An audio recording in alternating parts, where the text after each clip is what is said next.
Bonjour à tous et bienvenue sur Mascarade Airlines en direction de l'horreur. Restez à votre place, nous allons décoller dans quelques secondes en direction de l'unité 731. Veuillez s'il vous plaît attacher votre ceinture et ne gerber que dans les poches prévues à cet effet. La durée de vol sera d'environ 5 minutes et si l'envie vous prend de quitter la vidéo avant la fin, les issues de secours se trouvent à l'avant et à l'arrière de l'appareil. Mais pensez tout de même à laisser un like avant de sortir. Merci de votre compréhension, je vous souhaite à toutes et à tous un désagréable vol vers l'unité 731. En 1931, la Mandchourie, une région au nord de la Chine, devient l'avant-poste de l'Empire du Japon dans le cadre de sa politique expansionniste. En gros, leur île ne leur suffit plus. Ils partent en Chine pour acheter du terrain. Et par acheter, je veux bien sûr dire envahir. Bref, en 1932, les Japonais construisent un centre militaire de recherche bactériologique dans la ville de Wuchang, appelée l'unité Togo. Aux commandes de cette unité ultra secrète, le gouvernement place Shiro Ishii, un médecin et militaire qui, quelques années auparavant, avait poussé le Japon à adopter une stratégie de guerre bactériologique pourtant strictement interdite par le protocole de Genève de 1925. Mais comme vous allez le voir après, ce Shiro Ishii, c'est un grand malade. Et lui, le protocole de Genève, il s'en bat carrément les couilles. Officiellement, l'unité Togo se consacre à la prévention des épidémies et à la purification de l'eau. En réalité, elle effectue des expérimentations sur des cobayes humains, comme des recherches sur diverses maladies ou des vivisections sans anesthésie. Pour ceux qui ont la flemme d'ouvrir Google, vivisection, ça signifie la dissection d'un être humain alors que celui-ci est toujours en vie. Vous avez déjà envie de gerber? Accrochez-vous, c'est que le début.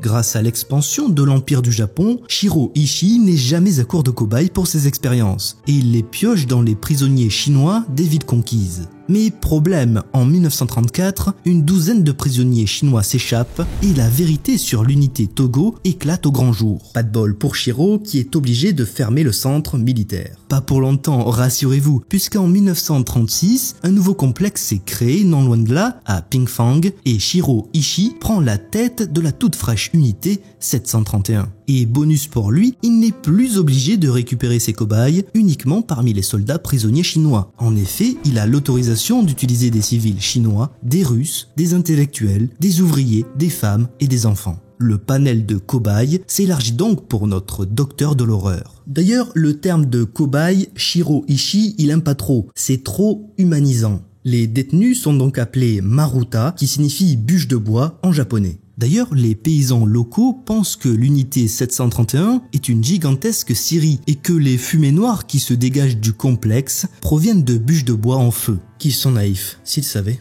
À leur arrivée dans l'unité 731, chaque prisonnier se voit attribuer un numéro et ne sont désormais plus considérés comme des êtres humains. Au petit déjeuner, les enfants ont le droit à un carré de chocolat. C'est génial, non? Non. Parce que dans le chocolat, les Japonais incorporent la Bacillus anthracis, plus communément appelée la bactérie du charbon, qui engendre la maladie du charbon. Les tortionnaires peuvent ainsi tranquillement suivre l'évolution de la maladie chez les enfants. Parmi les autres joyeusetés, on injecte le choléra ou la peste chez les prisonniers et on observe comment la maladie se propage. Au fil des jours, les gardiens vérifient l'état des prisonniers. Certains ont des membres qui pourrissent et des bouts d'os qui dépassent des chairs nécrosées. D'autres suent dans une fièvre atroce en se tordant de douleur. D'autres encore ont le corps gonflé ou squelettique et sont couverts de blessures et de cloques. Si un détenu survit miraculeusement à une expérience, il est soumis à une autre, et encore une autre, jusqu'à sa mort. Dans une autre aile de l'unité, on procède à des expérimentations plus radicales. On fait bouillir vifs des prisonniers, on les brûle au lance-flammes, on les congèle vivants et on les électrocute.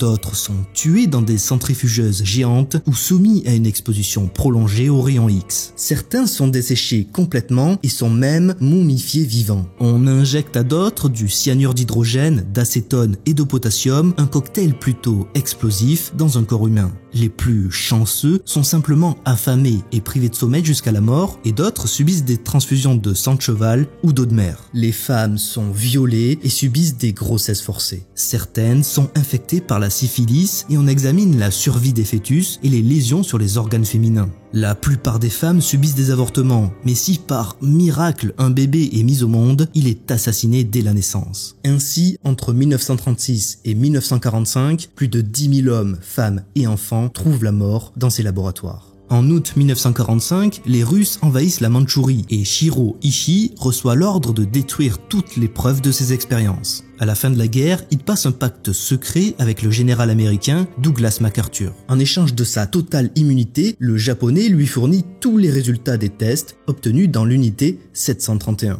Shiro Ishii ne sera jamais inquiété par la justice. Il n'exprimera aucun remords sur ses expériences jusqu'à sa mort à l'âge de 67 ans. Le Japon reconnaîtra l'existence et l'activité de cette unité 731 seulement le 27 août 2002, mais refusera la moindre compensation aux familles des victimes. À ce jour, on suppose que le nombre de personnes décédées en Chine à la suite des expérimentations et de l'usage des armes bactériologiques par les Japonais s'élève à plus de 580 000. Mesdames et messieurs, nous venons tout juste d'atterrir. J'espère que vous avez passé un agréable moment en ma compagnie. Non? Ça tombe bien, moi non plus. Mais n'hésitez pas à me le faire savoir en vous abonnant à la chaîne, en laissant un commentaire et en me suivant sur les réseaux sociaux. Sur ce, je vous dis à la prochaine pour d'autres épisodes de 5 minutes d'histoire. Salut!